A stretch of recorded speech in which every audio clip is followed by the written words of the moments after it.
With relations between the two countries lately cratering, Ukrainian President Volodymyr Zelenskyy and a face-to-face with the U.S.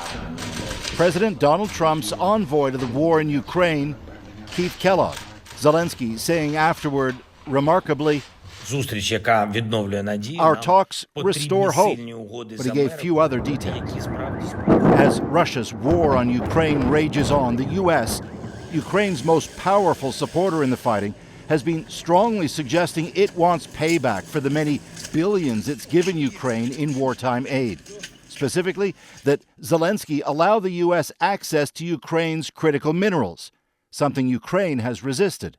Meanwhile, with Trump suggesting Ukraine started the war, calling Zelenskyy a dictator, Zelenskyy suggesting Trump has fallen for Russian disinformation.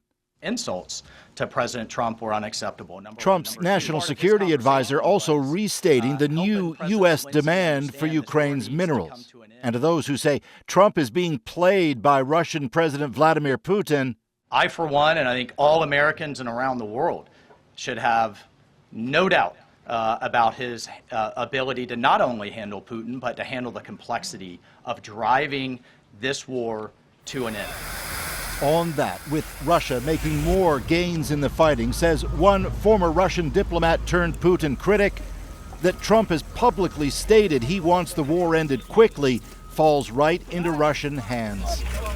That, again, puts him in a very weak and vulnerable position because he thus makes himself dependent on the goodwill from Moscow, and Moscow can exploit it. Meanwhile, Prime Minister Justin Trudeau spoke with Zelenskyy by phone, underlining Canada will always stand in defense of Ukraine and that Ukraine must be at the table for any talks on ending the war. Paul Hunter, CBC News, Washington.